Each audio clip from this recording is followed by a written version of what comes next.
If you're putting together an SPCC plan for your property or have done so recently, there are some things to think about in terms of your lease agreement. Joining us now is Shannon Ferrell, our Extension Ag Law Specialist. And Shannon, let's talk about first an overview of what the SPCC requirements involve. Well, sure. SPCC has gotten a lot of attention lately because there was the extension of a compliance deadline for some, but not all farmers in terms of when do they have to be in compliance with the rule. But basically, we're looking at the point now where everyone needs to be seriously thinking about an SPCC plan for their farm.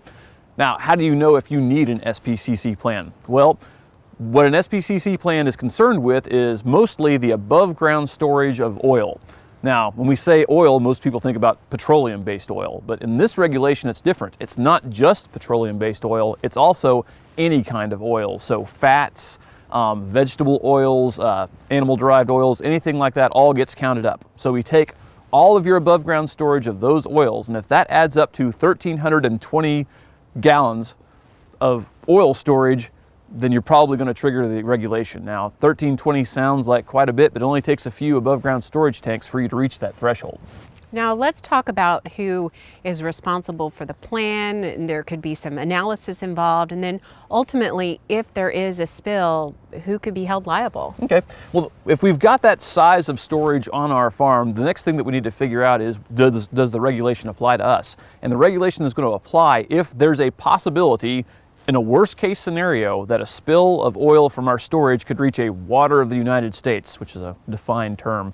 When we say water of the United States, we're talking about a named stream, a lake, a pond, something of that sort. Okay, so if there's a possibility that a spill could reach that, we're going to need to have a spill prevention plan in place. Now, if we're a relatively small operation, meaning we have less than 10,000 gallons of storage, we can prepare the plan ourselves, and there are several tools that are available on the EPA website to help you do that. If it's larger than 10,000 gallons, we have to have a professional engineer help us devise that plan, and that plan is going to have several elements.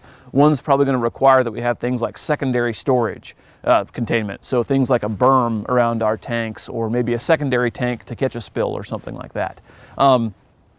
We have that plan in place. That's the responsibility generally of whoever is the owner or operator of the facility. Now, we say owner or operator because that's the way the regulation is worded. It specifically states that the owner or operator of the facility is responsible for creating the plan and implementing it. So as a result, both parties need to make sure that they've got language in place within their lease to allocate those responsibilities and make sure that they're fulfilled. Okay, so specifically when we're looking at those lease agreements, what do people need to think about before they sign on the dotted line, so to speak? Well, it depends a lot on who's going to be using the storage tanks, because you might have a circumstance where you've already got tanks in place on the property, and maybe the landowner still wants to have the ability to use those tanks while the tenant is in place on the property. So in that sort of circumstance, you want to make sure that the party using the tanks bears primary responsibility for making sure that the plan is in place, that it's followed, especially in the case that there's a spill. If there are no tanks in place on the property when the lease starts, and we know that the tenant is going to bring tanks in, obviously we want to word the lease so that then the tenant bears that primary responsibility. But it's important to remember that no matter what we specify in the lease, EPA isn't going to care. They're going to hold both the owner and the operator responsible.